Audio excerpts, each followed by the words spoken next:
Living Room, featuring John Taylor of Herp House Magazine and James Tintle with ColdBlooded Publishing. The Reptile Living Room is brought to you by Herp House Magazine, the premier digital magazine for the reptile hobbyist, and by ColdBlooded Publishing, your exclusive reptile media publishing company. Now, here are John and James in the Reptile Living Room.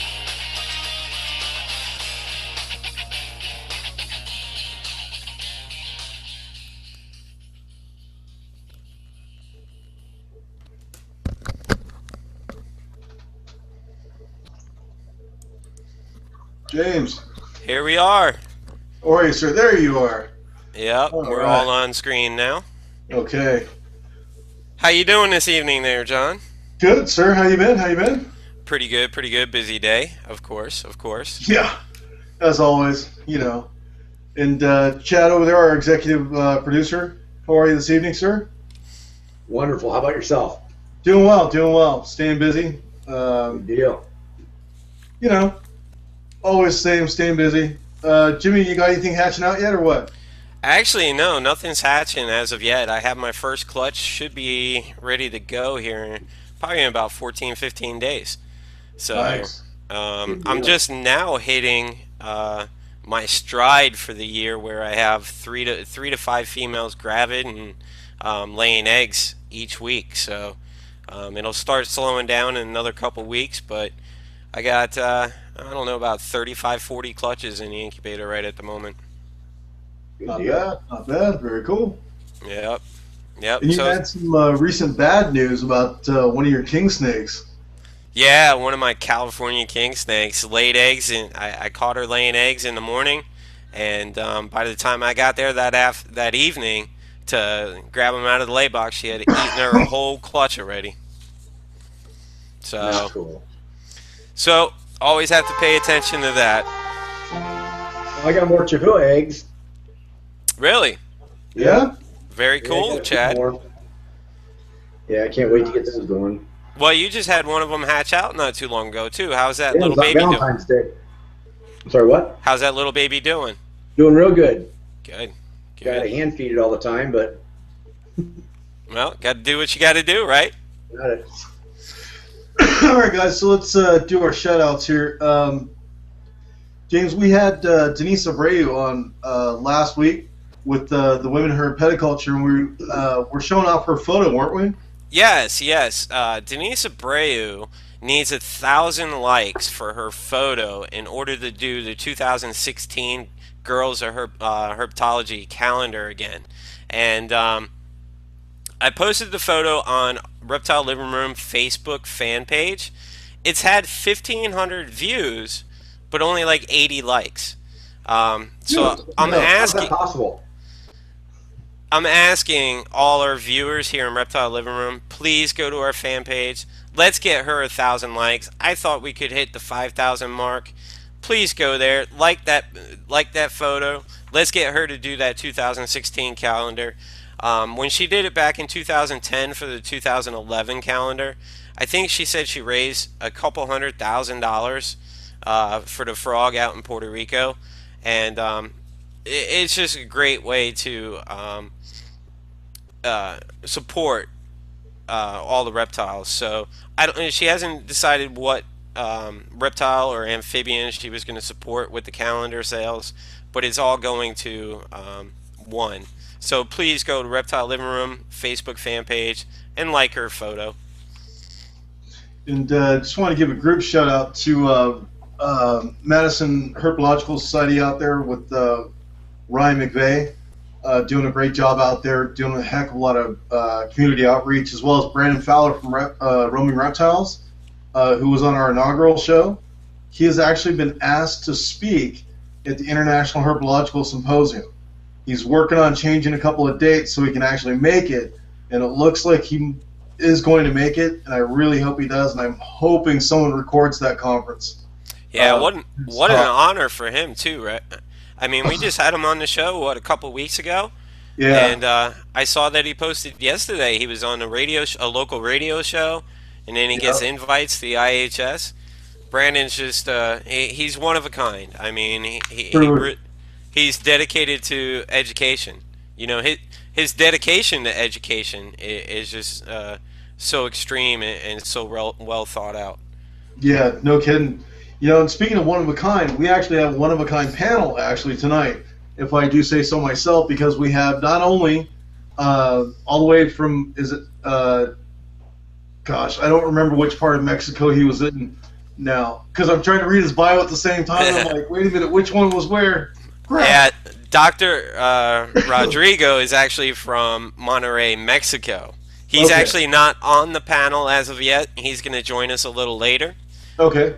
And then we have Dr. Bradley Waffa, who's actually logged in from North Carolina.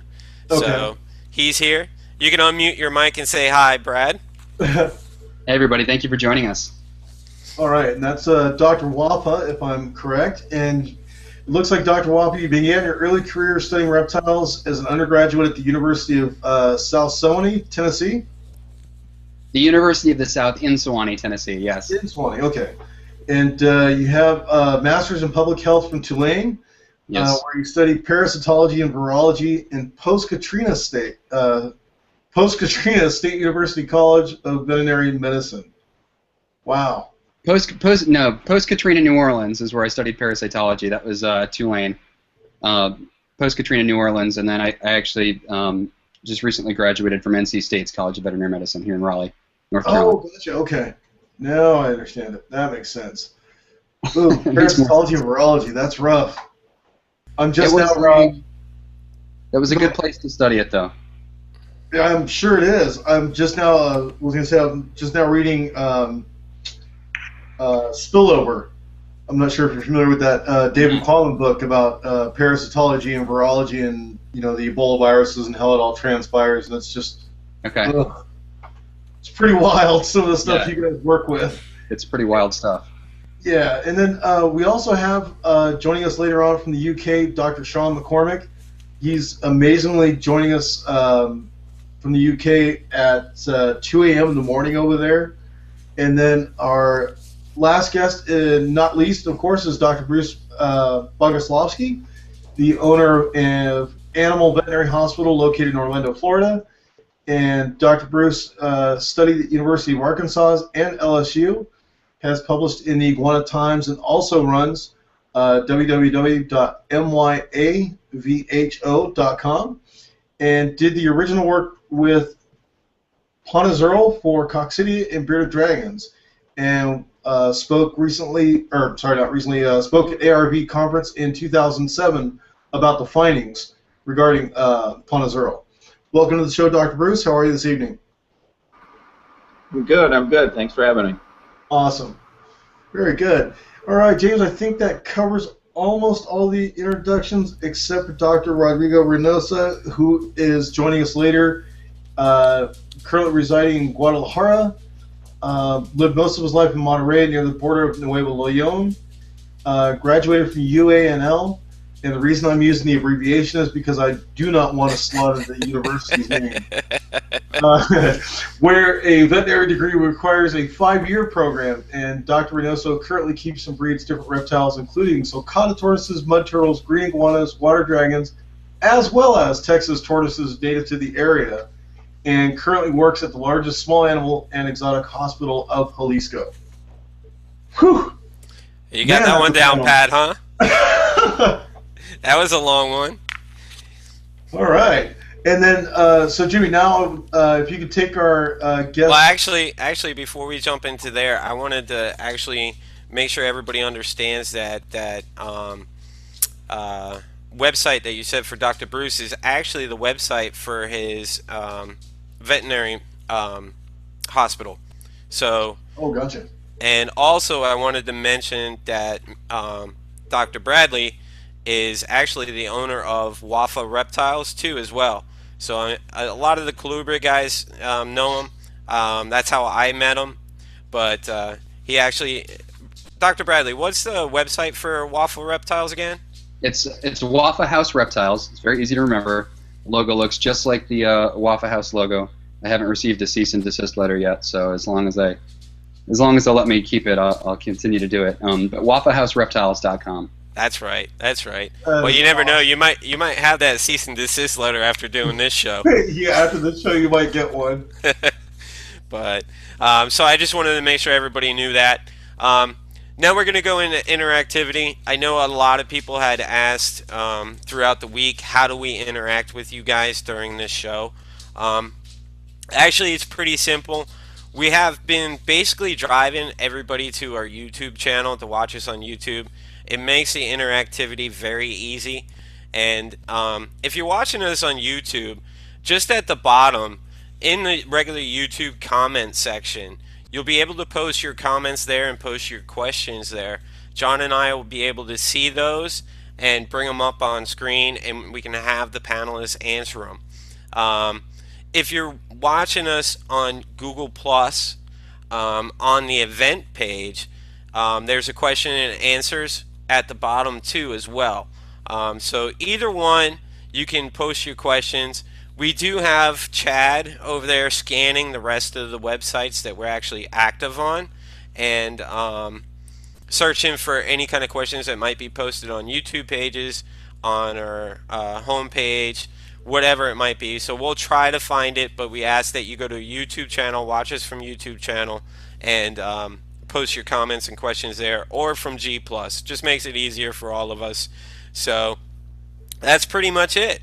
Hopefully everybody can interact. I know there were some questions already posted on YouTube, and I already preempt doctors with those questions, so hopefully we can get some good answers for you. All right, John, you want to do that social media spotlight, your shout out for that? Yeah, of course. You know, because I murdered their name last time. That I tried to keep them. Yeah, tonight I want to give the social media spotlight out to the Reptile and Amphibian charity auction known as RACA. They're doing a lot of great work supporting the U.S. art organization out there. And basically, from what I'm gathering, is a lot of people donate reptiles or various products and sundry items and what have you. And these items are then auctioned off to the highest bidder, and then all the money goes right to U.S. Art to support the legislation and regulation battle, as it were, that's going on right now. So that is offered up by Jordan Russell from California Breeders Union, as well as Mike Clarkson of Gurney Productions, who you may also recall from last week's, or not last week, sorry, Mike, the week before last episode on cinematography was with Mike. So that's RACA, Reptile and Amphibian charity auctions. Check them out on Facebook. Just type in RACA and you'll find them. Very good, man. Very good. You didn't murder that one. Oh, finally. Going right. Looks like we have a new guest. Is that Dr. Rodrigo that joined us? Yeah, yes, already joined. Sorry about that. I was running late because of having some technical problems. That's okay. That's okay. We understand. Well, glad to have you on the panel. John had actually did your bio and introduced you, so you're joining us live from Monterray, is it? Yeah, I'm from Monterray. Great, great. All right, so we're going to go to a quick 1-minute break real quick, and we'll be right back.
All right. Welcome back to the Reptile Living Room. I'm your host, John Taylor, and my co-host over there is James Tintle. And tonight's panel is tentatively called, I guess, Ask the Vet. And we've already run through the introductions with everyone. So we're going to jump right into the featured interview here and basically go around the panel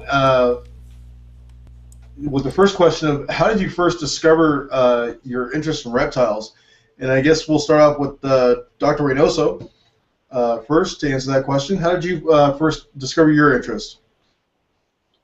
When I started, well, I remember, like having reptiles since I remember actually. I guess my first experience with reptiles were these horned lizards, like Phrynosoma. I remember having those or keeping those since I don't know, 5-year-old maybe. We always kept that kind of reptiles. Actually, we have another reptile at house that were like these Gopherus berlandieri tortoises. That are like Texas desert tortoises. And well, like anybody at my family is like reptile keeper like that, or I don't have any related family in veterinary.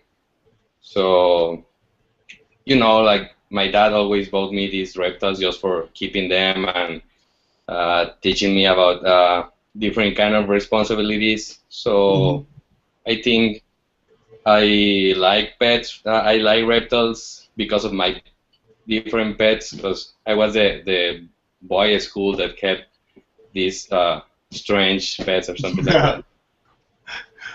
Gotcha. Very cool. Now, Dr. Waffa, how did you first discover your interest in reptiles?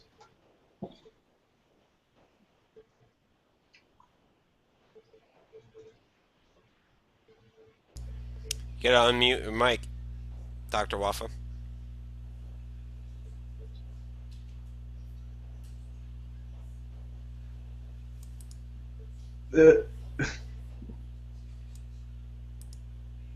Okay, what we'll do is we'll move over to the Dr. Bogoslavsky while we try to help out Dr. Waffa unmute his microphone. Dr. Bogoslavsky, how did you first become interested in reptiles, sir?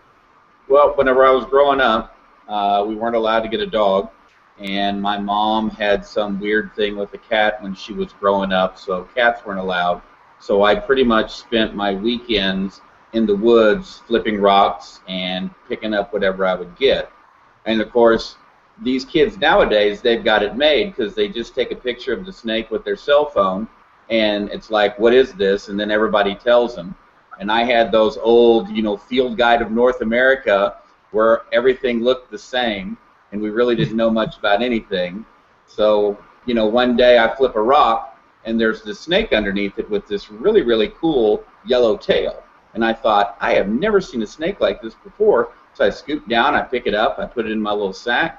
I go on to the house, I open up the sack, I scoop it out, I put it in a container, I go get my field guides out, I start looking at them, and I finally read and find out that baby copperheads have a sulfur tail to use as a grub to bring prey items over, and then they sneak around and catch them with their mouth. And then I picked the whole container up and took it back to the woods and just dumped it out. I was like, I do not know how I picked that up twice and didn't get bit, but somehow, somebody was watching out. So, I had those, and when I was growing up and my parents, my family would go skiing, I'd go around the riverbank trying to catch turtles and snakes and stuff, and pretty much it's just, I've been around them for over 40 years. That was my first pet.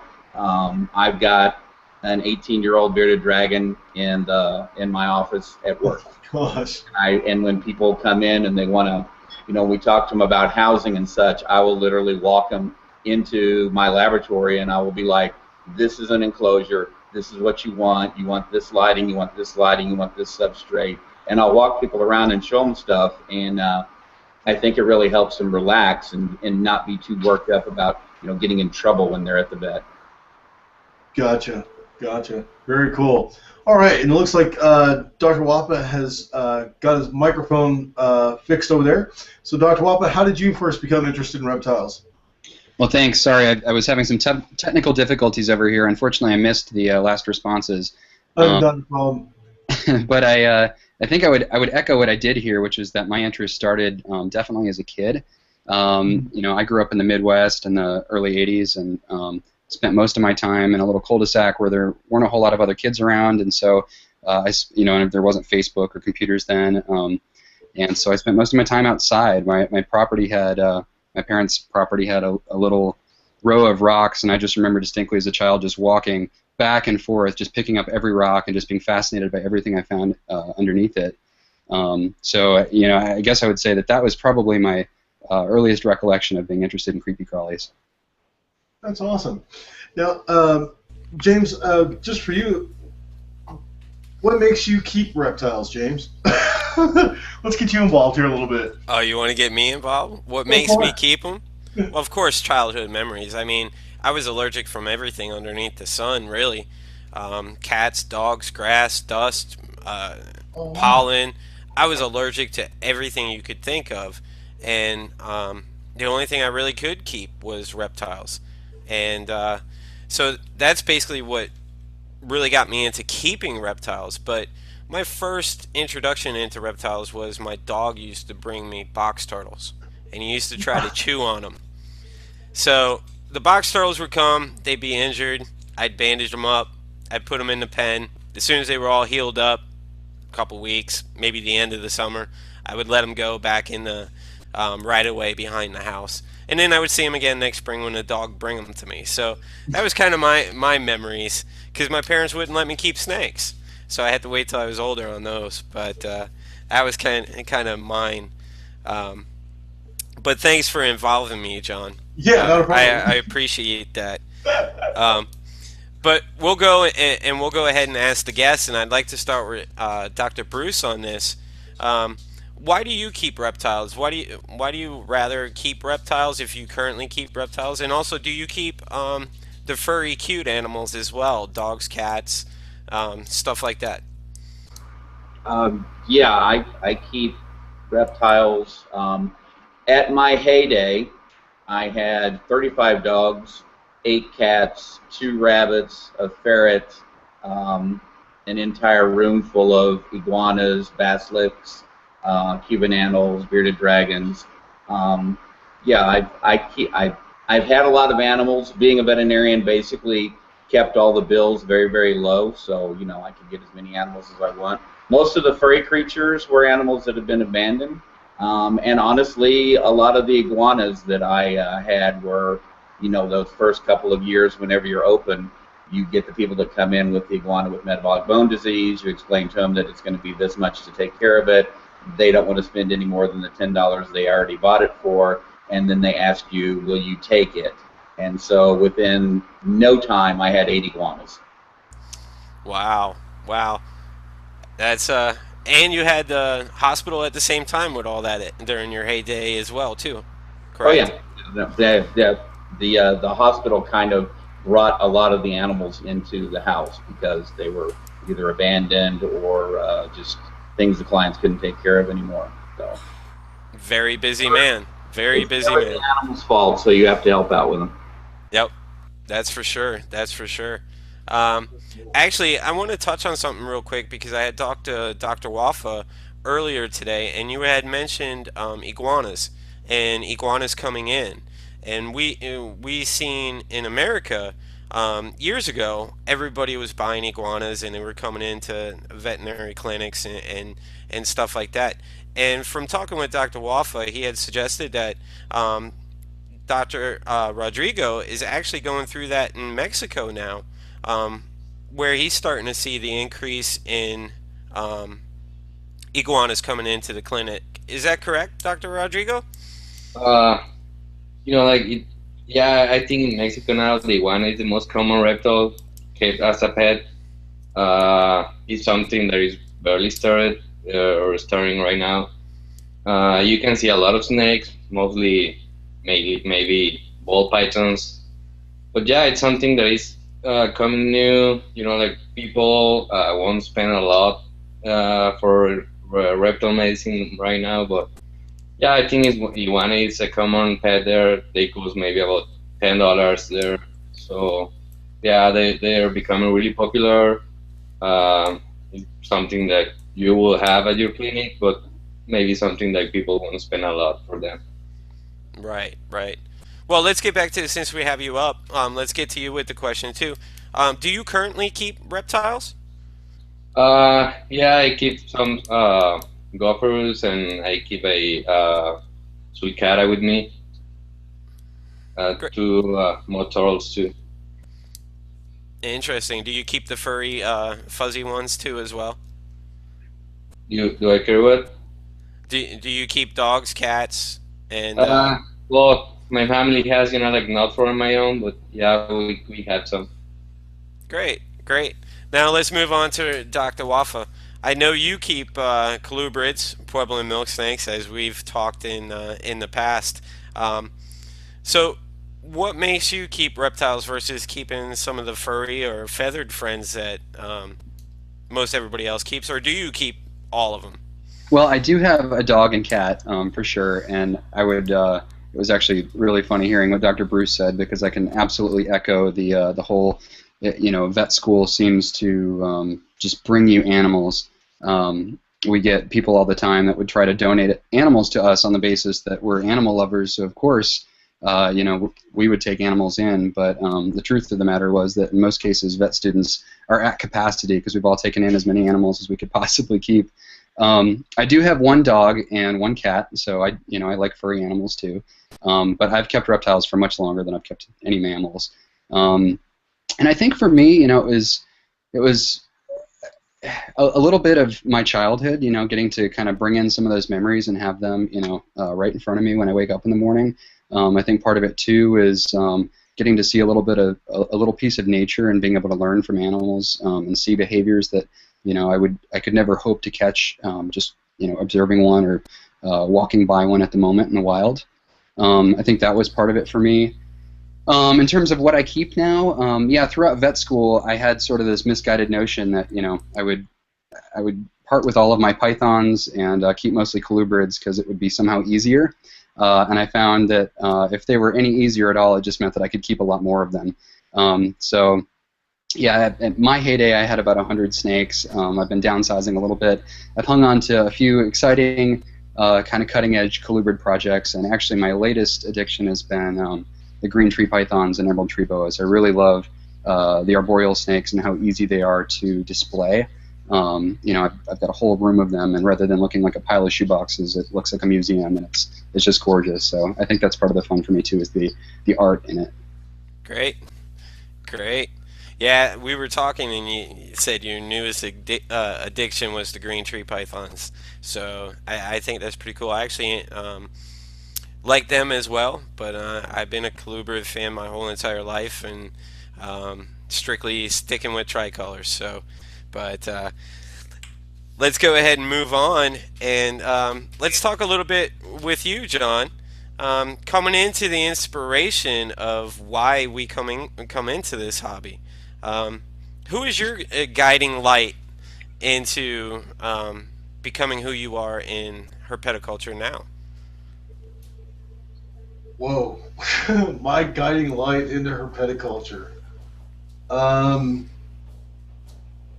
Actually, it'd have to be Lawrence Clobber. Quite honestly, Lawrence Clobber. Simply for the fact that he was not a herpetologist with any formal education. He was the CEO of San Diego Gas and Electric with a degree in engineering, and just decided that he liked rattlesnakes and wanted to know everything he could possibly know about them, and educated himself with past knowledge of speaking to both indigenous and European peoples about the discovery of the snakes and how they came about, and recorded a lot of history about it, and did all that without formal training. That was a huge inspiration to me when I found out that he did that. And I think we should let's see, who should we pick on for this question next? Let's go with Dr. Bogoslavsky. Who was your greatest inspiration for your selection to choose the path of reptile medicine? Oh, Frederick Fry, absolutely. Frederick Fry was he was like a god. He was the only name that was connected with anything reptile / medicine when I was growing up. When I worked for yeah. But his original book in 1980, version #1, I was a senior in high school. I saw an ad for it in the back of a JAVMA journal because I used to tear all the wildlife articles out of the guys I worked for's journals every time they came through. I kept everything that JAVMA put through. His book came through, and I literally didn't think that they would sell it to me as just a person. And so I got the guys, the doctors that I worked for, to buy it for me so that I could get Frederick Fry's first book when it came out in 1980.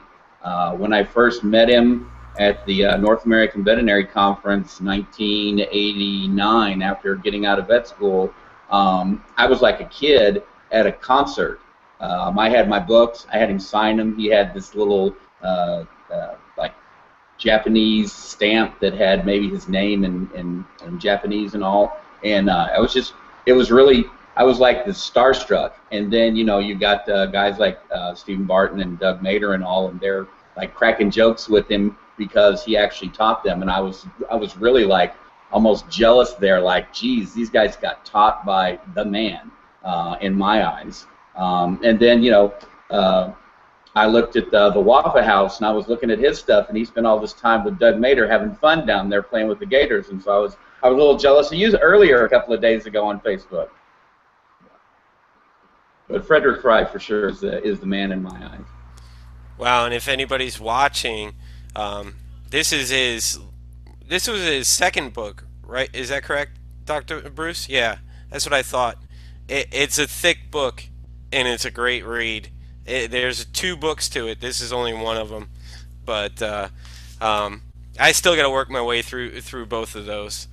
But all right, so that is definitely one person to really look up to. I actually didn't expect that one, but very cool. Let's go to Dr. Waffa. Who was your inspiration into reptile medicine? I know you worked with somebody pretty well known in reptile medicine before you graduated, but I'd like to hear your inspiration. You know, I've been very, very fortunate and had a chance to work with some fantastic veterinarians. Among them, Steve Barton and Doug Mader. One of my mentors, Greg Lubart. I mean, there's a long list of names of people that have inspired me and that I've interacted with. Been very fortunate. But I'd have to say, if I went back, probably the 2 names that I would have to point to that, I mean, really got the ball rolling for me. First would have been Hobart Smith, not a man that I can say I ever met, unfortunately. He passed away just a few years ago, but he wrote a book for children called Snakes as Pets. He was, if you're not familiar with his name, just a hugely prolific author, wrote tons of reptile literature.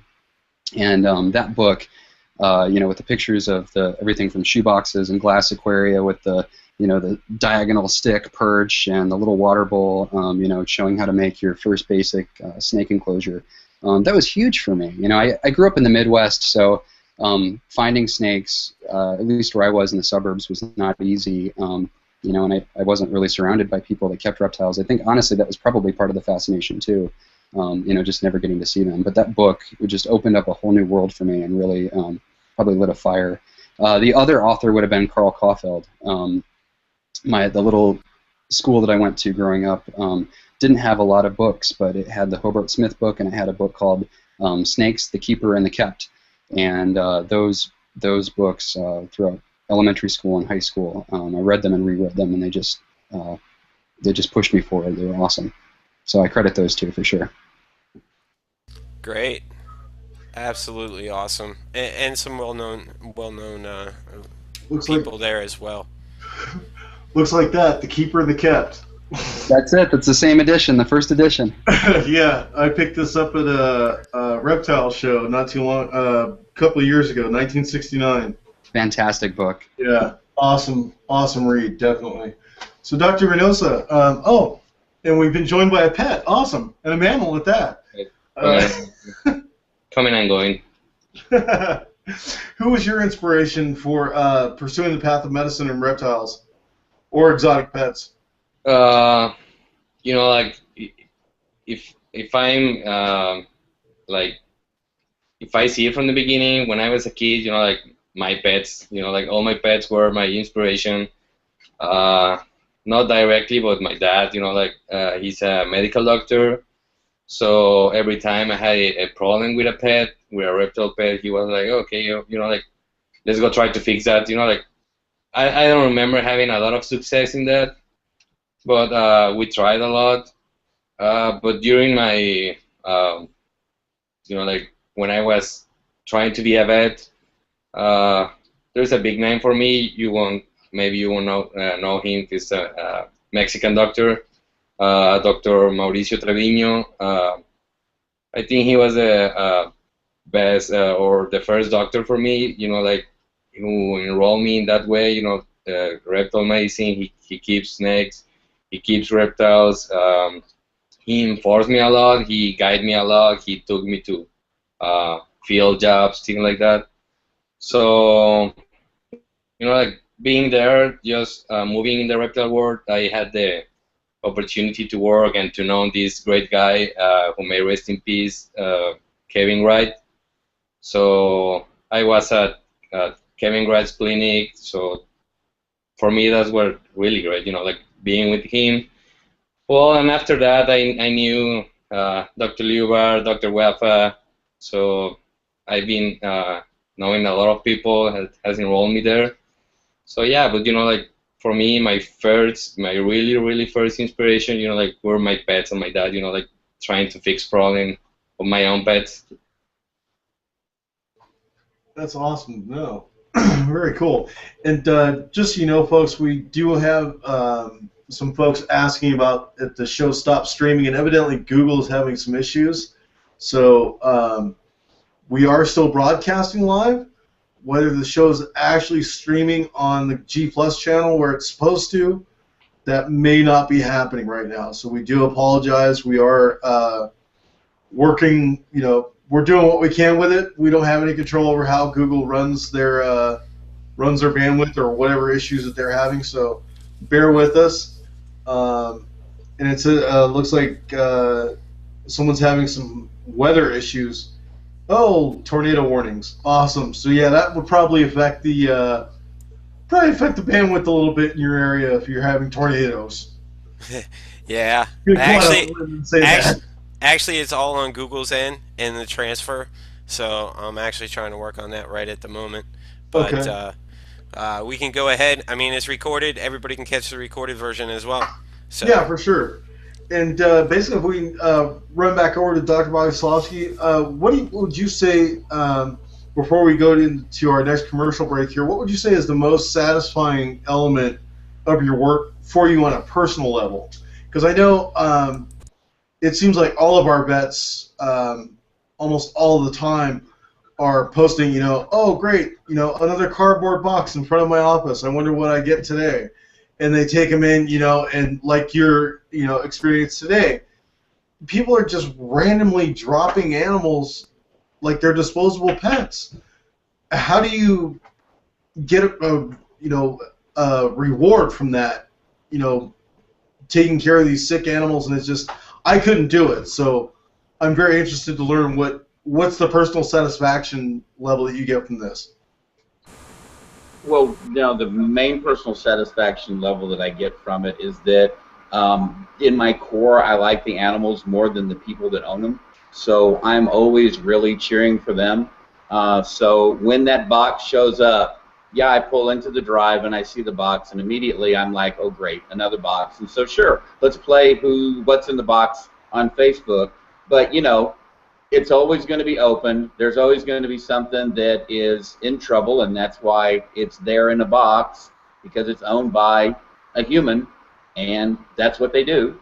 So, you know, so when you take them in and you actually take something that someone was discarding and you're able to, you know, salvage it, give it a chance, and possibly adopt it onto a house or keep it yourself, it's a win-win, because at the end of the day, that animal had no say. That animal didn't choose its owner. That animal didn't choose what happened to it. That animal has been along for the ride since it started. And so I'm here for them. That's what I put in my bio. No wife, no kids. I'm married to my hospital. I'm a sole practitioner. I've been open 26 years. I'm there every day we're open. I'm there when we open. I'm there when we close. And when I get a chance to take time off and go on vacation, that's what I do. But if I'm not on vacation and our clinic's open, I'm there. And it's my whole life. It's all I've ever wanted to do. And I'm one of the lucky people that actually can do for a living what he enjoys. That's amazing. And Dr. Reinoso, how about you? What would you say is the most satisfying element of your work there? The most satisfying about taking care of a reptile patient? Yes, sir. Like just fix the problem, because Mexico, as I told you, is something really new there. So when you receive a reptile pet, it's people take you their pet when it's really, really bad. So having at least one of each 10 patients maybe that will be really bad, it's something good, because they're, I have had the opportunity to be at a private practice here in the States, United States, so I can compare with that. There are people say like, hey, my pet is maybe sad since yesterday, so I don't know what's happening. And if you go to Mexico, maybe most of the people will say like, hey, my reptile stopped eating about 10 days ago or something like that. So you have a really bad progress in a reptile. So what satisfies me, first of all, when people take you a reptile after maybe 1 day or 2 days after the first signs, and secondly, well, just keep them alive and keep them good again. Very good, very good. And Dr. Waffa, same to you, sir. What would you say is the most satisfying element of your work there?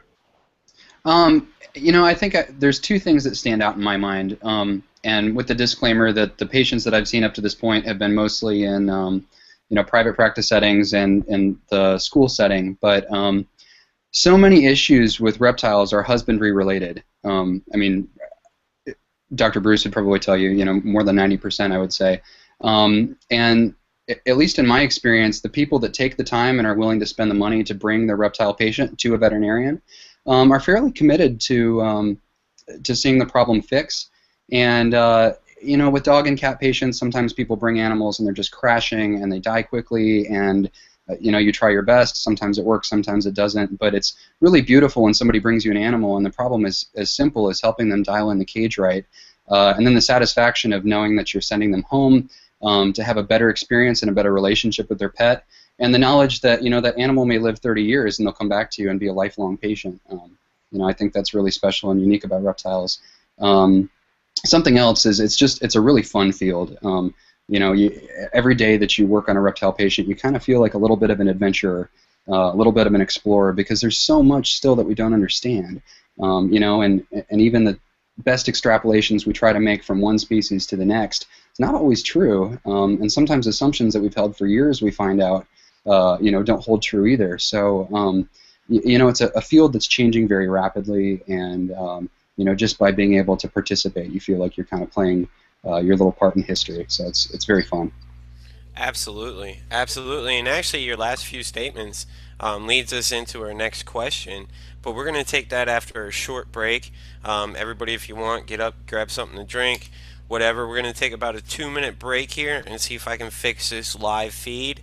So we will be back in a few seconds. 2 minutes? Few minutes.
All right, looks like we're back. I want to apologize. I know there's no live viewing. If anything changes and anybody can see us or hear us, please shoot us a message on Facebook or private message me. We've done many shows, and this is the first time that the live broadcast actually stopped. But we'll continue with it. There's a recorded version that'll be up on YouTube. It'll also be up on iTunes and everything else, and you can catch us there. So, leading into the next question, before the break, there's been many advances in reptile medicine over the years, especially since I started keeping reptiles, which is early 90s. And there's been a lot of advances, and Dr. Waffa had touched on that. And I actually want to talk to Dr. Bruce first, since he's pretty much been in it the longest. Dr. Bruce, how have you seen exotic medicine or reptile medicine change over the past few years, 5 to 10 years, and looking forward to the next 10, do you see it continuing to advance at the pace that it's been for the previous 10? Well, on the medicine aspect, it's just booming. I mean, whenever I was in vet school, the reptile section was extremely small, and I can safely say, without hurting anyone's feelings, that I didn't have a reptile professor the entire time I was in vet school. The information I got out of reading every single piece of information that I could get, every journal and everything like that. So what's coming out today, you know, just like Dr. Waffa mentioned, you know, when he's in school, now you're getting some really awesome professors teaching some really awesome cutting-edge information to the students that are coming out now. So as far as the medicine goes, that part is just booming and taking off because we've owned them longer. We're learning more about basic husbandry, basic care, and also we're finding all these new drugs and stuff that work. Now, as far as the industry goes, a couple of years ago, maybe late 90s, early 2000s, it seemed like the reptile industry was literally becoming like the cattle industry, where everybody owned giant, massive quantities of reptiles. And no offense to private breeders, but on the veterinarian side of the fence, it was extremely aggravating. It was much like the cattle veterinarian, because by the time the veterinarian would get called, the farmer would have grabbed all the medicine he had on his hand, talked to all of his friends, and used every treatment that they could come up with, went on, you know, this and that, and found other treatments, and then all of a sudden called the vet. And by the time you get to these things, you would think to yourself, if you'd have let me have the first shot at it, we probably could have saved this. Now, I think things are changing a little bit more, but I get plenty of messages on Facebook of people who, my reptile is ... He means everything to me, and I would do everything to save him ... But we don't have any money, and we don't have the funds. What can you recommend, you know, that I can do? Or my favorite is, my reptile has a respiratory infection. I got some Baytril off the internet. Can you tell me the dose? And then I will say, what does your snake weigh? And they will say, I don't know. And that's the frightening thing. The computer is an awesome little piece of engineering, but it is massively dangerous on a medical aspect, because too many people have access to things that they honestly shouldn't have access to. I understand they have every right to have access to them, but without really knowing the proper biomechanics, let's use a big word, behind the way drugs work inside of animals' bodies, biology, physiology, and such, it's a guessing game, and you're using information that other people have told you, but you really don't know what's going on. My favorite example of this is to anyone who has used Baytril. If you've given your snake more than one Baytril injection when he had a respiratory infection, you are not following the label instructions that are right there on the label for Baytril. The injectable is a single injection followed up by oral dosing afterwards. It's been on the label since the product was on the market. It's the most widely used antibiotic in reptile and exotic animal medicine today. More clients get it off the internet than I can shake a stick at, and everybody stabs and stabs and stabs, and nobody knows they're not supposed to do that. Right, absolutely. And we see it in the forums as well as you on Facebook. It's amazing that people will spend huge money on their dog or their cat, but yet not spend any money on their reptiles, or not even look to when they purchase the reptile to say, hey, I need to have a kitty just in case this animal gets sick. Let's jump to you, Brad, since you're the freshest out of school, and congratulations, by the way. You know, being a keeper for many years and going through school, how we've advanced so far. What do you look forward? I mean, coming right out of school, how do you see reptile medicine going forward in the next 10 to 15 years? Are we going to continue the path that we see now, or is it going to slow down a little bit? Well, I absolutely agree with Dr. Bruce. I think medically things are just on fire. I mean, we're graduating people that, not to toot my own horn, but my mentors were incredible. I mean, I've been working on a book with Dr. Stoskopf, who wrote the book on fish medicine. I mean, where else would you have an opportunity to do something like that? Or Greg Lubart, who wrote invertebrate medicine. I mean, these are just figureheads in the community, and to be able to graduate having worked directly with them for 4 years is it's an awesome privilege, and I think really sets us up to grow as a community for sure. So medically things are changing, definitely for the better.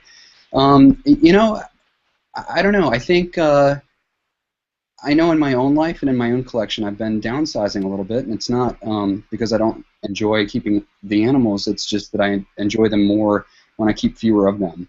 And I think a lot of people that have been doing this as long as I have, 10 years plus, I think sometimes people are feeling the same way. And Jimmy, you could comment on that too. I know you have a lot of animals. It's a lot of work. And I personally have been getting more enjoyment out of having fewer of them. And again, not because I'm any less serious about it, but just because it's easier for me.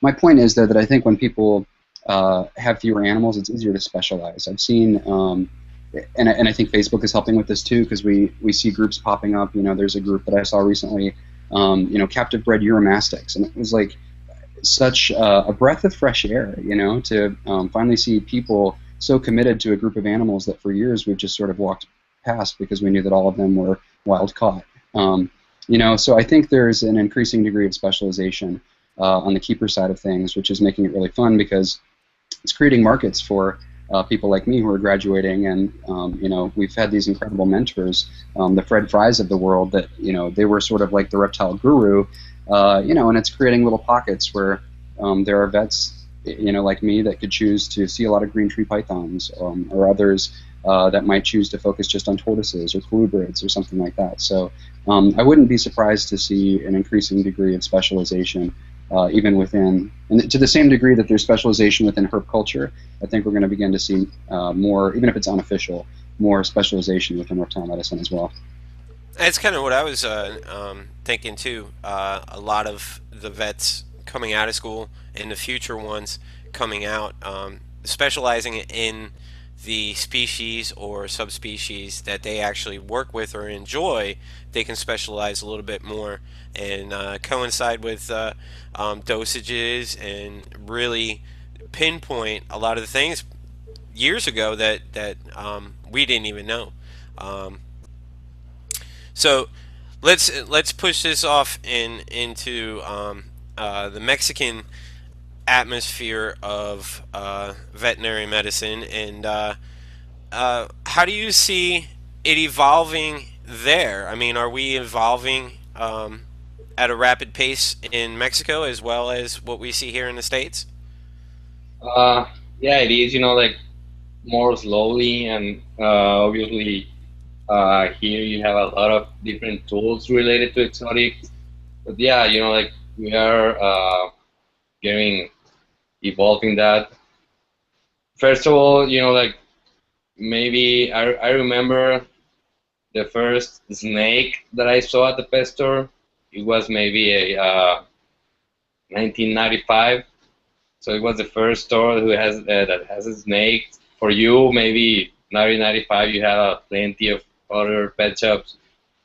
But I think the boom started maybe starting the 2000, because like you cannot start exotic animal medicine, or in this case reptile medicine, without reptiles, like pet shops or something.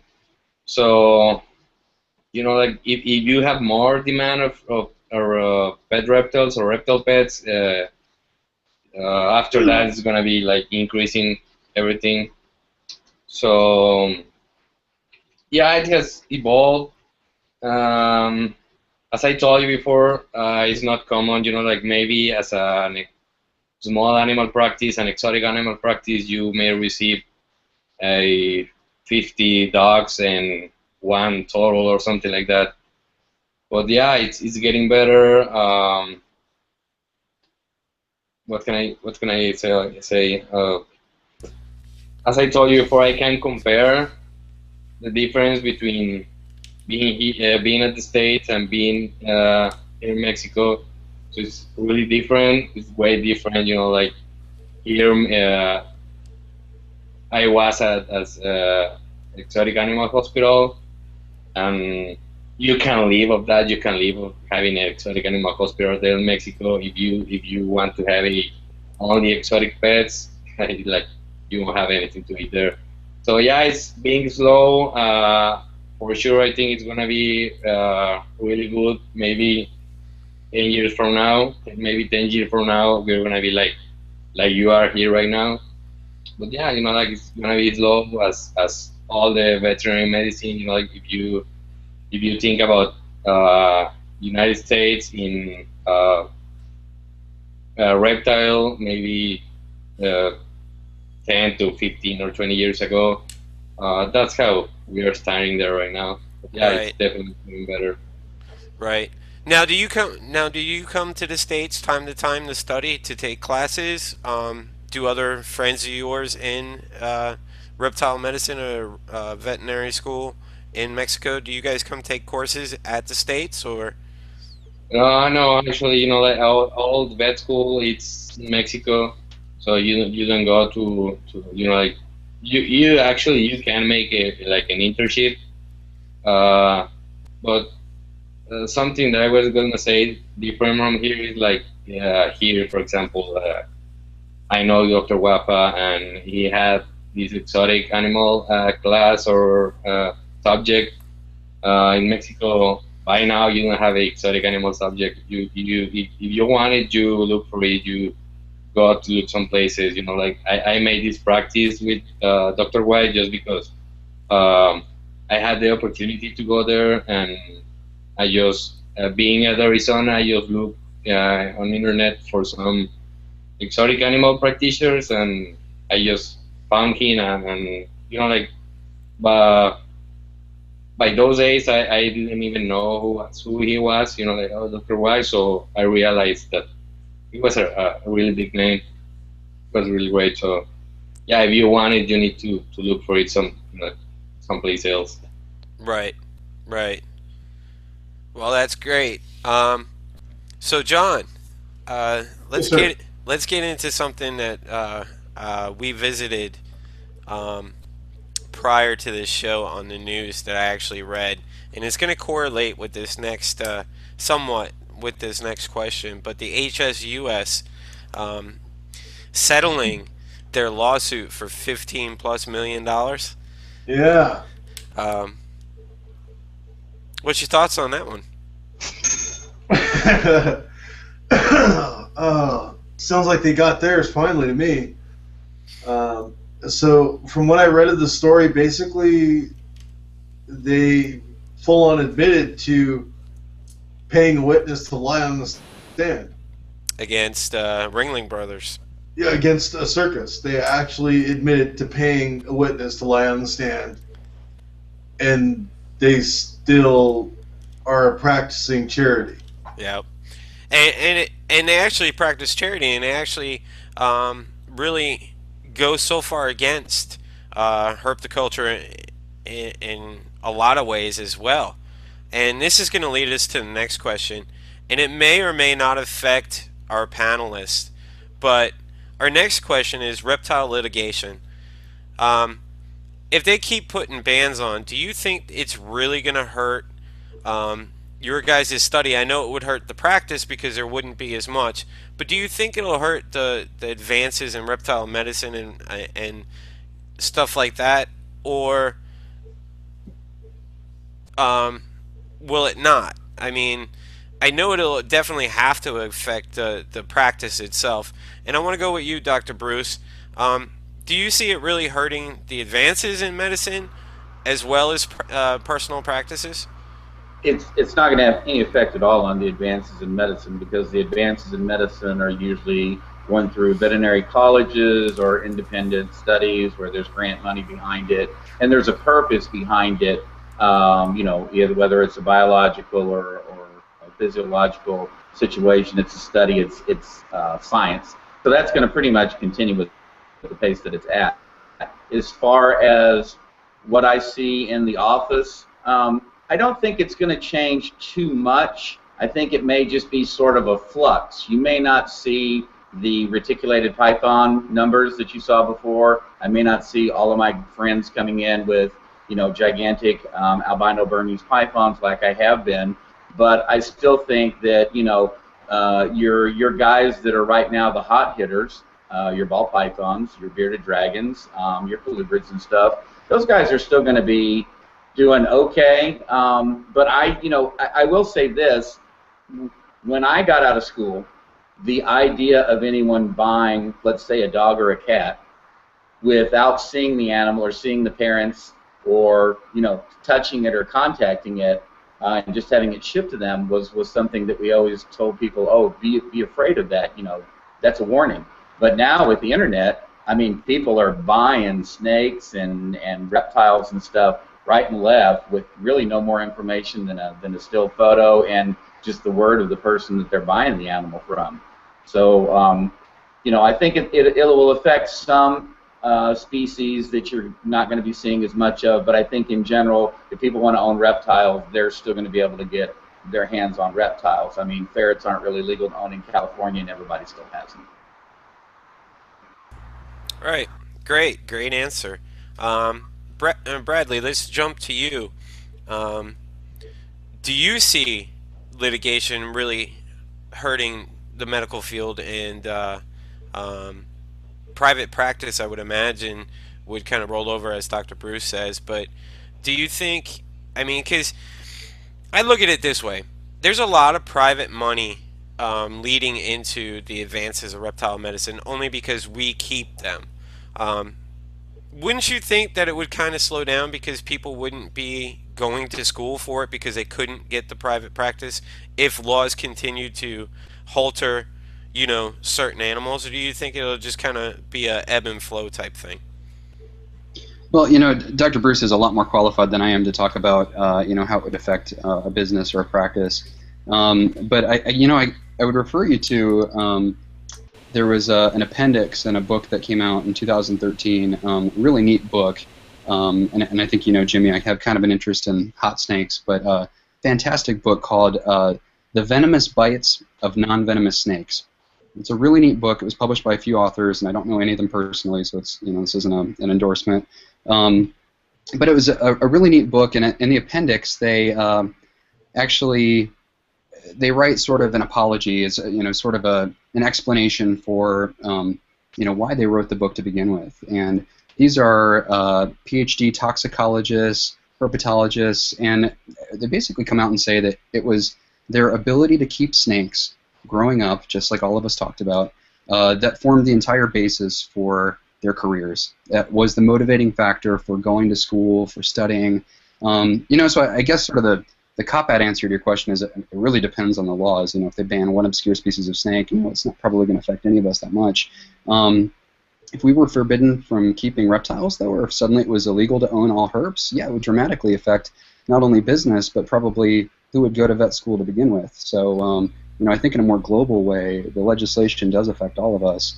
And whether it affects us directly or affects our practice, I think all of us have at least some degree of responsibility for keeping up with it and following it.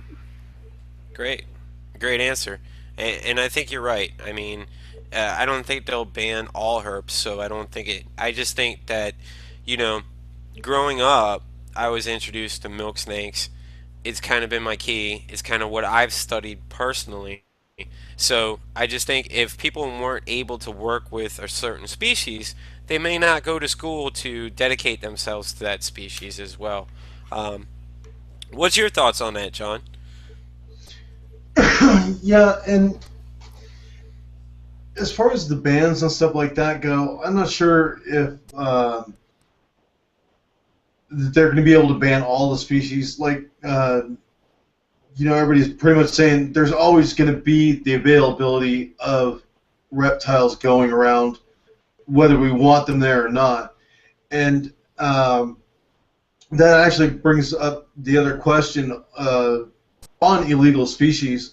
And we can start with Dr. Reinoso on that one before we go to the questions from the audience here real quick.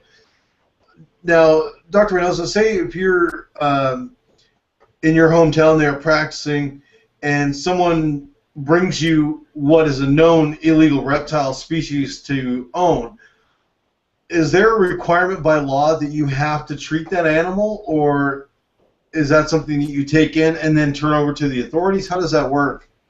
Like if it's an illegal animal? Yes. Here in Mexico, it's like there is any law that that says that me as a veterinarian, I have to report that illegal pet. If let's suppose that the police or someone go to my clinic and I have this illegal animal.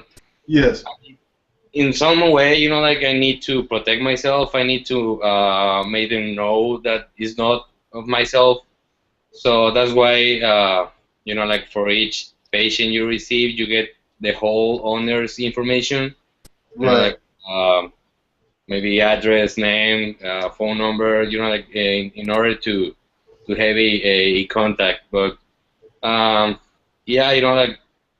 it's not my responsibility to report any illegal species that comes to me. Mm-hmm. If me as a vet, if you bring me, illegal species are the local species there. So if you bring me a Texas desert tortoise that it's where I live is the same. So, well, I will attend it, I will medicate it or treat it, but it's not my responsibility to say, like, hey, like this, I have this client who owns a golfer's verlander or something, Right. I just treat it, I do the vet work, and that's up to me. Gotcha. Very, very good. Awesome. Now, if I could, I'd like to ask Dr. Bogoslavsky, in regards to illegally owned species, as far as venomous species, how do those snakes get treated? Because I know there in your area of Florida there are venomous species allowed to be kept. Are there many veterinarians there that do take care of those? And how do we determine, or is there a system to determine, which ones are illegal, which ones aren't, and whose responsibility is it when those animals get injured to go get treated? Who's keeping track of all of this stuff, basically? Well, as far as the venomous goes, within a year of being open, I had a client who asked me to help them do a research project on diamondback rattlesnakes. They had a huge collection, and they wanted me to pull blood on them, and we were simply going to do a project where we took blood samples and tried to create some type of normal values. This is 1991. So I contacted the AVMA, who carries my insurance through the hospital, my liability, and everything else. And I asked them, what's your stance on me seeing venomous reptiles? And they said it's very simple. The second one walks into your building, your policy is canceled. The second you touch one, your policy is canceled. So I had to tell the client, unfortunately, due to the risk that are involved, I'm going to have to refer you to the vet school and, you know, have the vet school deal with this because they probably have the umbrella of liability that protects them. Now, I do know whenever I first got to Florida, Dr. Funk was over on the West Coast. He's now out in Arizona. There was this big giant shift all of a sudden of reptile vets one year where Mater went from California to down to Key West, and Dr. Wright went from Baltimore out to Arizona, and Dr. Fry went from Florida out to Arizona. But I do know that he was a guy that had done the envenomation surgeries on venomous reptiles. He was one of the, I think he was the only guy I knew of in Florida that did that surgery.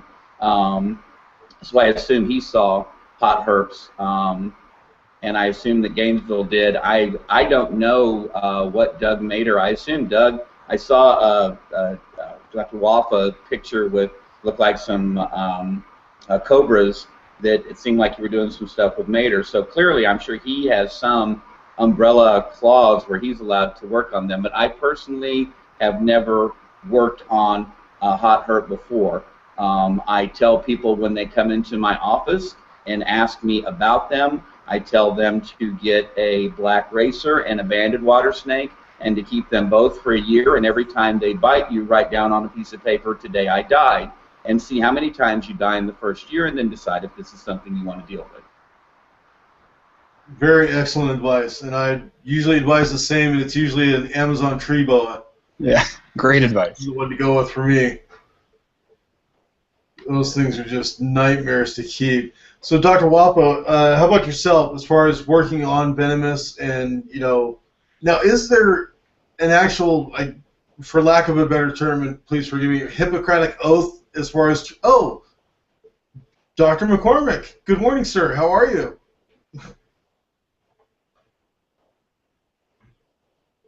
Oh, do we have his microphone on, or?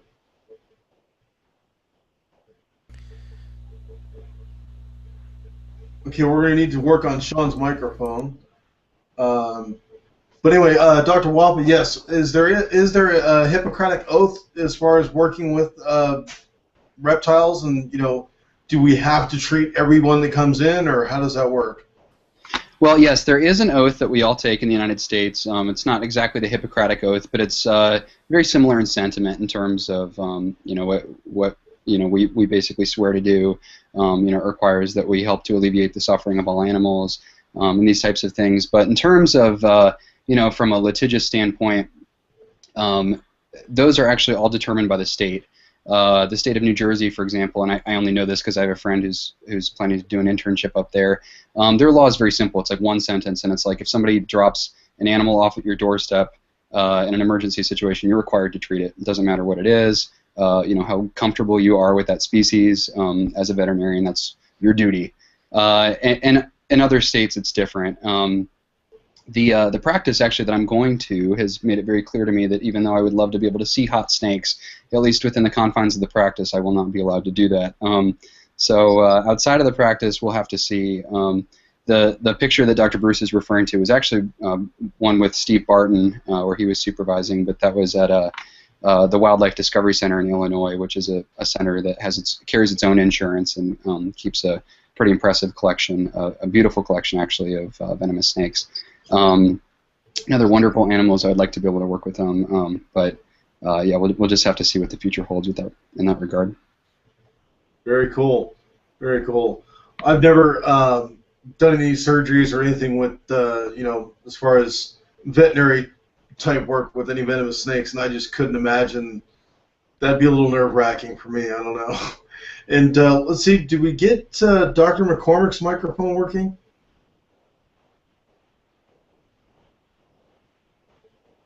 Possibly. I don't hear him. I don't hear him either. Okay. Well, Jimmy, what we're going to do is see if we can't get in contact with Dr. McCormick another way to see if we can't get his microphone working. Let's go ahead and, if our panel wouldn't mind, did you want to take some questions from the audience? You want to take a quick break first? Or? Yeah, let's just jump right in because I'm pretty loaded up on questions from the audience, which is kind of great considering we lost our live feed a while ago. But we had some questions earlier, and some of them are really interesting. Dr. Bruce and I were talking about some of them before the show. And I'd like to get Brad's point of view on this in particular because it's about CFL bulbs. And this question was from Michael Rajakumar. I hope I didn't murder that name too much. But his question is about UVB emitting CFL bulbs. And he states in here, one of his questions are they safe to use? Some of the known causes actually have been from electromagnet radiation and causing distortions for the eyes and stuff like that. Brad, do you have any current information from school about these bulbs, or? I can't share any information from school, so the short answer to that question would be I honestly don't know with regard to reptiles. The only thing that I could share is I saw one report, and it was sort of early in the advent of CFL bulbs, as they were really gaining a lot of popularity. People were really selling them, selling their merits. They're supposed to be green. They use a lot less energy. I think even our government is now requiring that most incandescent bulbs are being replaced or phased out anyway. I heard that there was some backlash because there were some anecdotal reports in the human literature about them potentially predisposing to skin cancer or something like that. All very sketchy. Don't quote me on any of this. I guess that's the only thing is that I have heard some backlash, some questions about their safety and use. But with regard to use in reptile enclosures or anything like that, I honestly have no idea. I would defer to Dr. Bruce if he's heard anything. Right, and Dr. Bruce, actually, I'm going to refer to you and on this as well, because it's not very clear to many of us. CFL bulbs are actually pretty new to all of us, considering. But let me refer to you, Dr. Bruce, and listen to what you have to say about the CFL bulbs. Well, there's not anything that I've seen that's been really published over long-term studies, but I do know that at conferences and in roundtables, there's a lot of discussion among other veterinarians about their safety. There are certainly numerous eye-related reports of everything from corneal opacities to retinal damage to blindness. And in some animals, there have been reported as well. I think some of them may have been possibly albino or lighter pigmented animals that evidently the intensity is more severe and it's more pinpoint. So, I would say use them with caution, and I would say you probably need to, expand your distance instead of that 8 to 12 like everyone does with all the other bulbs. It may need to be further, but like I had said earlier, in all of my reptile enclosures, I use a combination of strip light and the screw-in basking lights. I have the basking lights over the basking area, and I have the strip lights that cover the entire remainder of my enclosures. And I do that on all of my reptiles, and I advise all of my clients that have reptiles, at least ones in which I feel UV light is really, really a key to go with both setups. And of course, and down here in wonderful Florida, if you want a reptile and it's not getting direct sunlight, well, you're just not doing your job. Right. The Sunshine State, we're called that for a reason. Right. Well, good answer. Sorry we couldn't really get to the answer there, Michael, as it is pretty much up in the air and deserves long-term studies to really come to a specific pinpoint, yes or no, are they good or are they bad? Next question comes from Paula Cummings. And I think this is a pretty interesting question because we all take our snakes and our animals outside for pictures, and I'm figuring this is kind of where this question came from, and I'd like to hear your opinions about the pros and cons of preventative annual deworming for snakes. Does knowing the snake is allowed supervised time outside influence your decision to deworm or request an annual fecal? Um, and I'll start with you, Dr. Bruce, on this because we actually talked about this earlier too as well. Um, do you do you really want an animal to have a annual fecal, whether outside or not outside?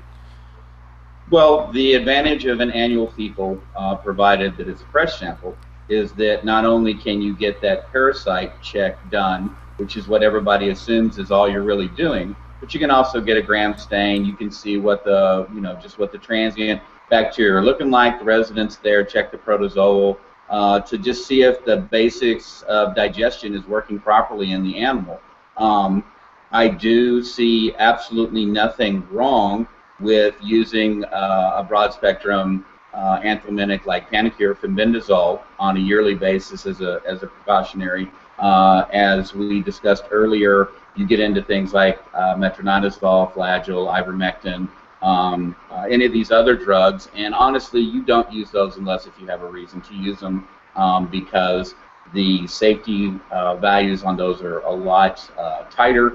And again, if you really don't know what your calculations are, you could really mess an animal up with some of those other drugs. Whereas Panacure got a pretty safe spectrum, and I would say if you're not going to get a fecal done every year, and you want to deworm your snakes with something like that, you're certainly not going to hurt them. And even if you have a negative fecal done, get a fecal that comes up negative for parasites and you still want to do it as a precaution, I doubt seriously that you're going to hurt your animal. Every now and then there's going to be a parasite that's going to come through no matter how safe you are, so you don't just have to wait until the animal is showing clinical signs. You can do it as a safety precaution. Right. And John, I'm going to lead that to your question that you had about fecal exams. Yeah, I've seen a lot of it pop up on the internet as of late, where people are offering services to do like fecal exams and charge very little, but they're not. It's not a vet clinic by any means. It's just some person that I guess read a vet book or something. And I don't mean to discount anybody's services, because I know there's a couple out there like Model Herp out there with California Breeders Union that are actually trained at doing fecal exams and things of that nature. But what is the panel's thoughts on that, as far as just people reading out of a veterinary book and then all of a sudden now opening up shop to start performing fecal exams? And I think it was Dr. Bruce that actually had the experience with me on one of the social networks, where he had asked the question of, well, how are you actually performing the fecal exam? And then I asked the reasoning behind why he was asking. It was a pretty good explanation. If Dr. Bruce wouldn't mind explaining that one to us. Sure. We had somebody that had posted, and again, we're not poking fun at anybody. We had somebody had posted about that they were doing fecal. They were now doing fecal tests out of their house, I guess. And yes, they had read a book. I don't even think there was a course, but they had bought a microscope, and that was that. And so I simply asked, do you use a centrifuge? And the answer was, why, and John had asked why, and basically, if you centrifuge a fecal sample, you concentrate the eggs a lot better, and you increase the results that you're going to get. You're going to get a higher yield. If you get a negative off of a nice centrifuge sample, it's something that you can go by a little bit better than by using just a normal fecal flotation or a sugar solution or something like that. So that was it. It was just me trying to ask a simple question to find out how much this person knew about what they were advertising as a service. Right. And Dr. Waffa, what is your experience with that? As far as, have you seen that as well? People just randomly opening up, vet clinics out of their homes? I haven't personally seen it. I do know of some people that do some of their own fecals, and And I applaud that, frankly. I think it's wonderful when people take a vested enough interest in their animals and their health, you know, and in the science, frankly, to learn about it and to read about it and to do some of it on their own. If you have a microscope, you know, getting poop is easy enough. You know, go for it. Look at, you know, you can find pictures online. That's fantastic. However, and this is a strong however, people that are operating that out of their homes and offering that as a service to other people, at least in the state of North Carolina, that's illegal. It's the practice of veterinary medicine, and it's an illegal act. You know, and to Dr. Bruce's point, you know, it doesn't come with the training. Even if you've learned to spot a handful of, you know, some of the more common parasites, there's a lot of different techniques that we use. It's not just a direct smear where you put poop on a slide. You know, we do floats, we do centrifugation, we do Behrmans, we do, you know, different filtrations. There's a lot of different options depending on what you're looking for, and there are some parasites that you can't diagnose even in a fecal, or some that shed so intermittently that you'd have to do 5 or 10 of them before you might even hope to find it. You know, so there's actually a lot of training that comes with being able to do that properly. You know, so no, I haven't personally encountered that, but if you found that offered as a cheap service, just remember you get what you pay for. Yeah, exactly. And that was one of the points that Dr. McCormick had brought up before, with people seeking out treatment for reptiles and complaining about the pricing and various other aspects of it. Now, Dr. Reinoso, as far as treatments there in Mexico, is there, you know, personal practices happening out of the home, or is that pretty much regulated to university status there in Mexico? About doing what? Practicing, you know, veterinary medicine in Mexico. I feel sorry about that. Can you repeat the question? Sorry. Yeah, no worries. As far as, is it legal to practice veterinary medicine without any educational training, professional training, or? Yeah, totally, for sure. You know, like, well, it depends about what do you call medicine itself, because, you know, like, there is a lot of keepers and a lot of people who knows a lot about reptiles without having this background, you know, like this vet school, but as long as they don't use medicines, you know, like, if they are caring only about handling, you know, like husbandry, things like that, well, this is not a problem. But yeah, you know, like, if you are using even bee worm drugs or something like that, yeah, it's something illegal. It's something that we call it, I forgot. Well, you know, like, if you're not a licensed veterinarian, you're not allowed to do any drug handling. Okay, so no prescriptions without a veterinary license, but everything else is okay then. Depending, you know, like, if as I told you before, it's depending about in the case of reptile, because in the case of dogs and cats, well, you need to be licensed, because dogs and cats, most of the cases are about real pathologic problems, you know, like, that doesn't have to be with handling or husbandry, thing like that.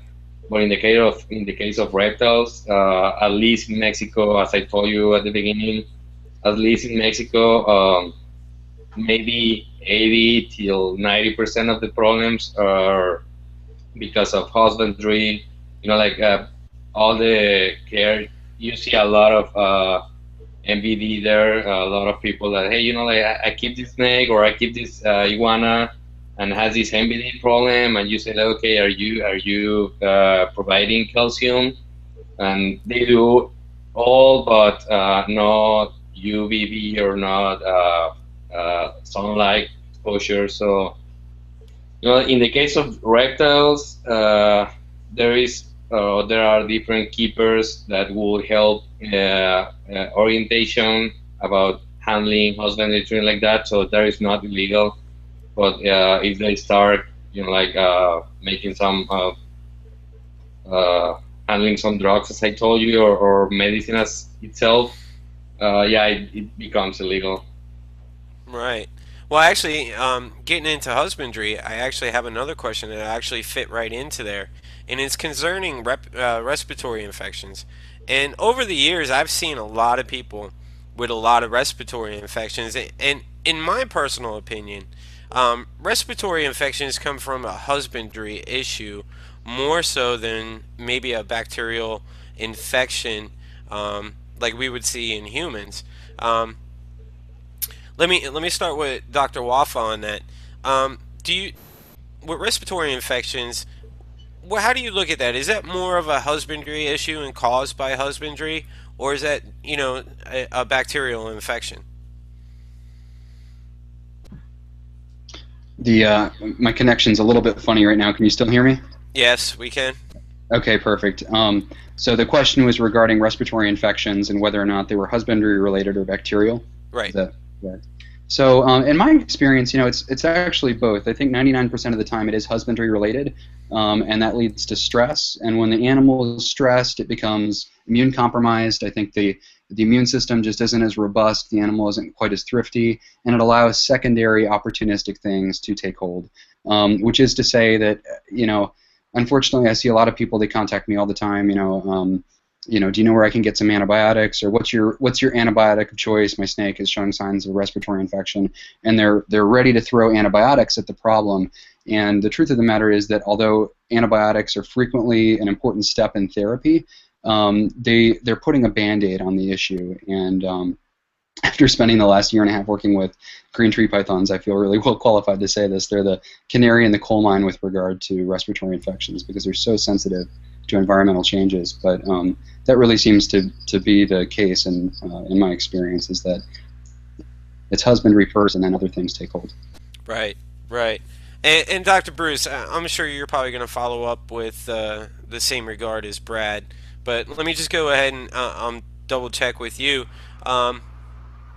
About the respiratory infections, and if you could elaborate on it a little more and let our audience know how can they be prevented other than making sure that they had the right husbandry, or is it just pretty much basic making sure that your animal has the right husbandry? Well, it's always important to make sure your animal has the right husbandry. I mean, it really doesn't matter if you have a dog or a cat or a bearded dragon or a green tree python. You need to know what you're doing, and your job is to create an environment that mimics the natural environment of that animal as close as possible. So one of the things that I see that causes the stress in the husbandry is undersized cagings, partly because we don't really have any true government-issued guidelines for how big of an enclosure a certain reptile has to have. But a lot of these guys live such a sedentary lifestyle that they're not really moving around, so a lot of their physiology is just kind of hanging out. I mean, if you get a large python with a nice respiratory infection, it's going to take twice as long to clear up because that guy is usually sitting on the floor in a giant room. And if you just took him out and acted like a tree and let him work over your body up and down and up and down, his natural body movements are going to break this mucus up in that gigantic lung that he has. And it's going to enable him to be able to bring these plugs of dead bacteria and mucus and stuff out instead of having it just sit there so that one giant white blood cell takes it one piece at a time instead of letting that snake work it loose and spit it out. So, when I get a client with an animal with respiratory infection, one of the things that we tell them to do is to steam the animal, which basically means every time somebody in the house takes a shower, you shut the door, you make sure the air vent is off, you put the snake somewhere in the bathroom, in a cage, in a, crawling around in a pet carrier, and you take a nice long hot shower, and then you leave it in there for about another 15 or 20 minutes after, and you let the heat and humidity naturally make the ciliary action, bring this mucus up out of the deep recess of the lung, bring it up so the animal can break it loose and spit it out. That's one of the keys just to getting that recovery to move faster. But ultimately, yeah, we're going to have a husbandry issue that's going to be the start of the problem. You've got to get the owners to understand that they're part of the problem and they're also part of the cure, because in veterinary medicine, that owner is a lot of times the nurse who's administering medicine, but they're also the nurse who's got to take care of that patient. And when somebody has 100 snakes, they may not work that one sick one over like that person that this is their only pet. But Right. honestly, it's a two-way street. The owner's got to do his research beforehand and not get that oh wow factor and buy the animal, and then they've got to keep it under the right conditions. Absolutely. Absolutely, and that's really good information for any new owner. And I can touch on some of it too. I have a Nablocki king snake, Lamprepeltis nablocki, that I can't keep on aspirin. Um, it consistently sneezes. I keep it on newspaper, it does fine. So, it's each individual snake too, or each individual animal. We have to learn to see the animals and how they act. And this kind of goes into the next question that we had from Cheryl Mitchell from YouTube here. She's heard from many different people that you shouldn't use heat lights for leopard geckos and most snakes, as the lights bother their eyes. What does the vet say about this?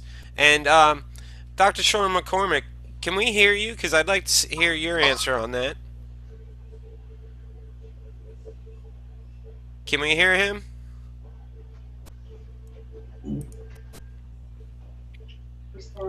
No, doesn't seem like it at all. Unfortunately, not. Dr. Sean, we're sorry. We'll have to try to work something else out. But Dr.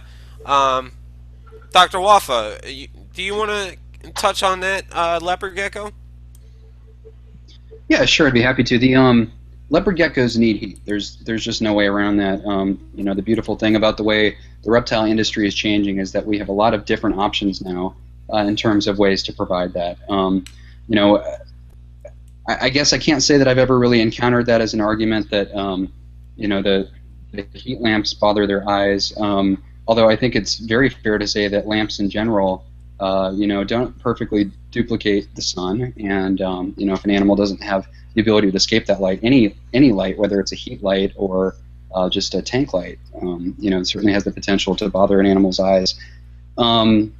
In terms of the best way to provide heat for those animals, though, and I haven't kept them for many years, but if you were looking for an alternative, or if that was a concern, whether it was for your animal or just for keeping these geckos in general, there are ceramic heat panels which can be used in replace of lights. So if you already had a light system and that was a concern of yours, that would be a very simple solution. Those units can provide heat without actually providing light. You can buy those at most pet stores, or Amazon's probably got them very cheap. It's just a ceramic heat emitter that screws right into your standard light bulb socket. Other options for providing heat for those animals include radiant heat panels. I can't say that I've ever encountered somebody who keeps leopard geckos that provides that same level of heat as we do for green tree pythons or tree boas, but that would certainly be an option as long as it was connected to an appropriate thermostat. And under tank heat, too, is an option that I've seen used, either in conjunction with another heat source or on its own. So those would be options as well. Right. So basically, the heat lights really don't affect the eyes per se unless they're exposed to them 100% of the time. They don't have a way to move away from them. And do you agree with that, Dr. Bruce? I'm sorry. Dr. Waffa, go ahead.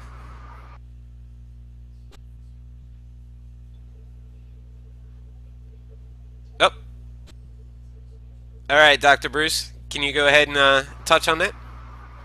Yeah, with your leopard geckos and and other more so nocturnal reptiles, you do have to take into consideration the intensity of any lighting that you use. So I guess my question would be, why is this our choice of heat when we have better choices to go with, like what was just mentioned there? So again, this would be me going back to the owner and saying, do your research, pick a better source, use one that's safer for the animal, get the same outcome, but be safe about it and be protected to your animal.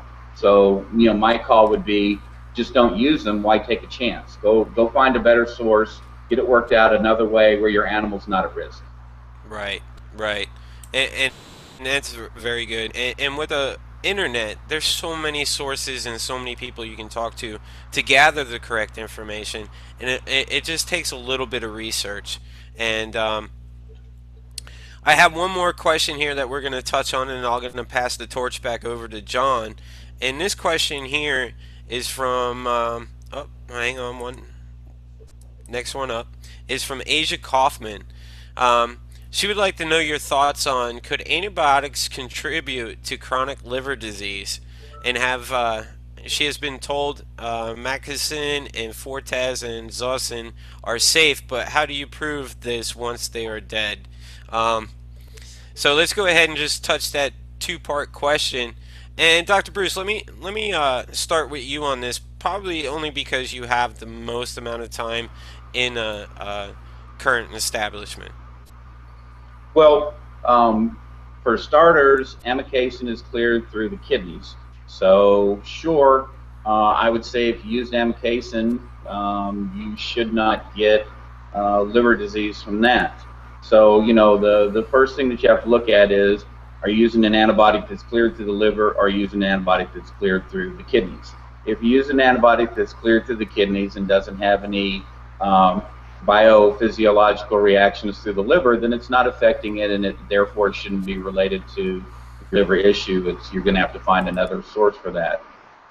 So I think as long as you're using a kidney-specific antibiotic, you're not going to have an issue with that causing a liver problem. You're certainly not going to cause some bacterial wipeout that's going to somehow affect the liver. So I would say it all depends on the pharmacokinetics of the antibiotic you choose. Great answer. And that goes back to making sure that you talk to your vet too, and discuss the treatments and understand that.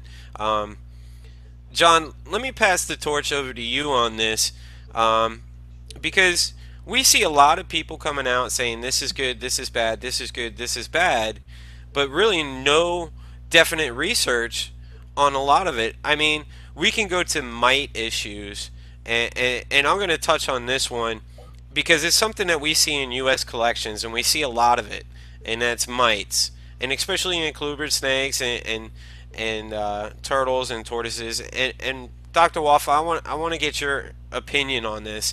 Is what would you recommend for the eradication of mites in a collection out of anything that's been thrown at us lately? So actually, I'll give you my favorite recommendation. And I learned this recommendation, by the way. I know we were talking earlier about kind of the early herp literature that inspired us. Kind of a geek for some of that early literature, and I actually have a first edition, or I guess the only edition copy of the one thesis that was published in the 50s about the snake mite, Ophionissus, and it's like this little book, and it's 50 years old now. It's really interesting though, like how do you study a snake mite and control it in a lab? And this issue kind of fascinated me. It was like, here you could read this entire thesis, but what we really want to know as keepers is how do you control it? And it was sort of the basis of their experimental design. The mites can't jump, the mites can't fly, right? All they can do is they crawl, and they crawl slowly, and they can't swim either. And it was brilliant. The experimental design was absolutely brilliant. These snakes that were deliberately infected for the purpose of studying these mites were housed in enclosures, and the enclosure was put in a moat. If you can find a plastic container and put your one snake that you know is infested, put that in a moat, and be extraordinarily careful about handling that animal last and not transferring any mites from that enclosure to another one. If you can do that alone, that is one of the simplest and safest ways of actually containing the problem. Now, in terms of actually treating it, this is an issue that even with veterinarians can be controversial and can be highly opinionated. I've had a lot of success with some snakes using a drug called dichlorvos, which is extremely old school. It's those Vapona pest strips that we've all heard about. And I will say that I've used those very successfully. I use those in situations where I take out the water bowl because dichlorvos is very water soluble, so it's extremely important to do that. And I will say that I've had and I'll tell you my technique just for the purposes of the audience understanding what I do. I'll take just a tiny amount of the dichlorvos strip, I'll cut it and I'll put it in a deli cup with holes punched in it, remove the water bowl, leave it in there overnight, and it does really a fantastic job of kind of emanating in the environment, killing all the mites that are in there, both in the environment and on the snake. I'm telling you that just from my own personal, even pre-veterinary experience. I will also say, in my experience doing that, I've killed 2 snakes. Both of them were milk snakes, actually. And many veterinarians will tell you it's extremely important to remove the snake from the environment when you do that. You know, and I've seen it done both ways. There are a lot of ways to skin a cat, and there's a lot of ways to kill snake mites. And I'd be interested in the other veterinarians' opinions on this. But that's something that, at least for a collection where there's a lot of snakes, that's worked well for me. Great answer. And Very being cool. being in the herp world for since the 90s too, I have to agree that the pest strips were the biggest thing and the easiest thing back then. But let me skip to Dr. Bruce, and I will turn the rest of the show over to John. But what would your diagnosis be when treating snake bites? What would you recommend? Snake bites or snake mites? Snake mites. I'm sorry, snake mites. Yeah, I know back in the 90s there was a thing called, I think, Prozac, which was this strip that you would.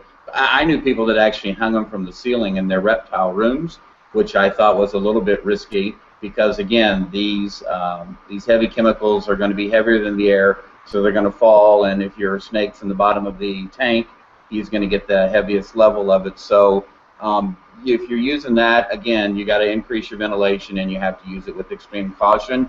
My personal mite treatment of choice is ivermectin spray. 1 cc of ivermectin in a quart of warm water, and you put it in a spray bottle. You remove the water bowls from the animals' enclosures before you treat them.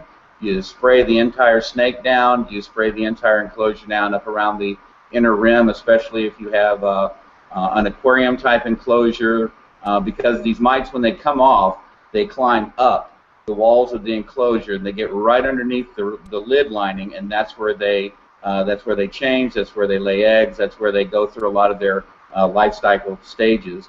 And because we know that they're going to get a blood meal to move on to the next stage of their life, by treating the snake with the ivermectin, they will pick that up whenever they get a blood meal or in contact, and it will kill them. Now, I absolutely positively never ever inject ivermectin in any reptiles, but I have no problem putting it together in a water spray and spritzing it on a snake for mites.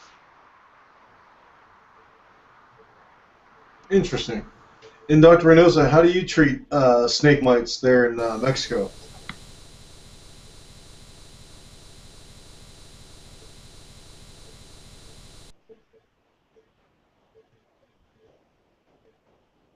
Do we have Dr. Reinoso?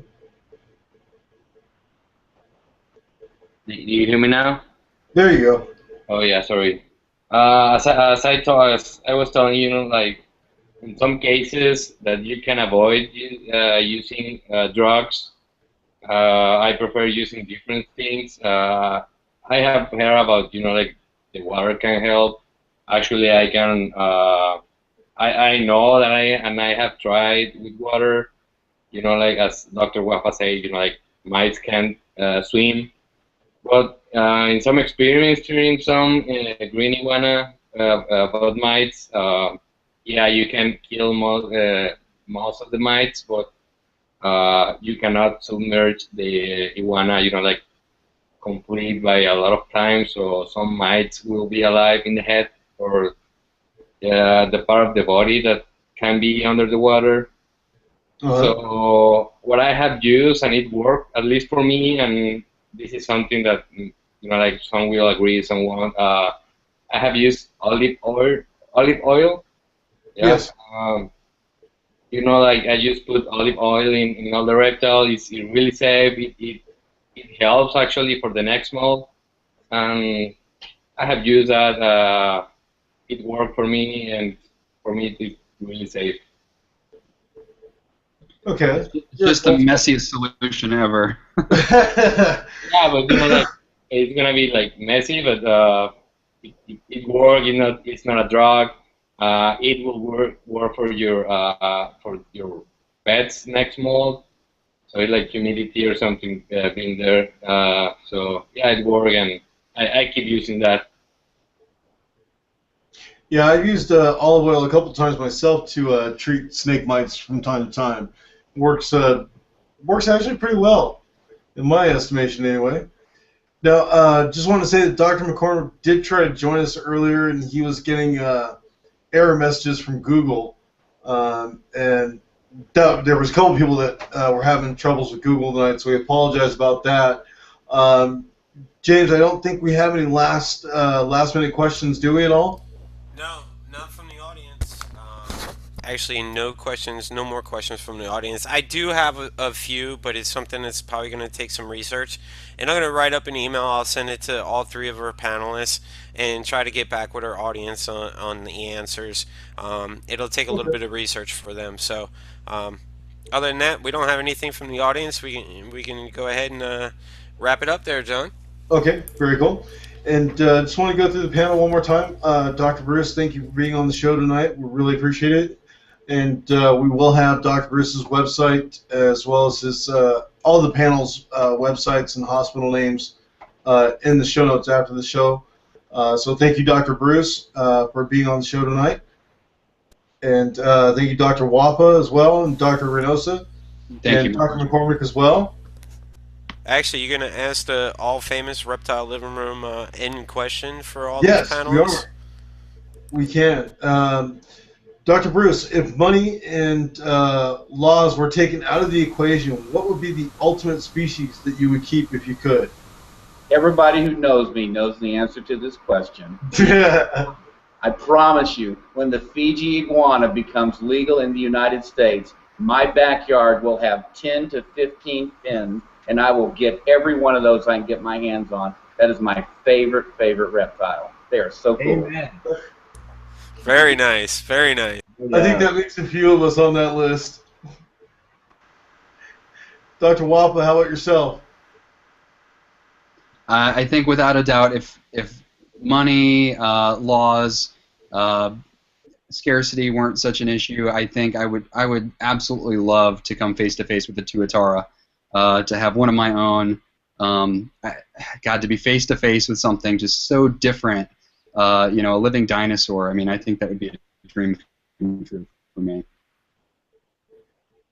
Too true. Yeah, I'm actually quite jealous of a couple of my colleagues that have actually come into contact in a couple of zoos and actually got to physically touch a tuatara. Very jealous about that. Just amazing. Very jealous. Yeah. Dr. Reinoso, how about yourself, sir? What would you keep if there was an endless possibility for you? I really like turtles and tortoises. By now, my favorite pet is my sulcata, but if I had time, maybe it's a pet that you could find really easy, but if I had time, I will have a snapper alligator. I don't keep it because I don't have enough time for my pets, but yeah, that's, I like turtles and tortoises. All right. Alligator snapper, very nice. Yeah. Very cool. James, as far as yourself, what would you keep? Oh gosh, that's a hard question. There's so many. The list just goes on and on, doesn't it? Actually, there's one species that I would keep, and I would actually go and catch it myself if money was no object and laws were no object. I would take myself and go and collect Lamprepeltis triangulum micropholus. It's one of the species that we don't have here in the States, haven't been in the hobby for many years, and it's just one of those animals that is kind of my pride and joy that I would love to work with and really understand. Very cool. Very cool. Now, one thing I did want to mention in the closing statements here, we were talking about respiratory infections earlier. Sean McCormick did cover respiratory infections in a really lengthy article for Herp House Mag, and you can find that at herphousemag.com. Also, check out our other sponsor, Tremendous Tricolors. You can find those guys and James right there at tremendustricolors.com. Any other shout-outs, James, for sponsorships this week? Nope. All we have is ColdBlooded Publishing with their book, The Guide to Honduran Milk Snakes, which I co-authored with Douglas Mong. Other than that, for sponsorships, that's it for this week. And I'd like to personally thank all of our panelists and Dr. Sean McCormick for trying to get on. I know it's rough, especially being in the UK at 2 a.m. and then having all the issues. But I want to personally thank each and every one of you for coming on and spending these 2 hours with us, and really enjoyed your company. And I hope our audience did as well. For sure. All Thank right. you. Yeah, thank you very much. Thank you, folks, and we'll see you next week.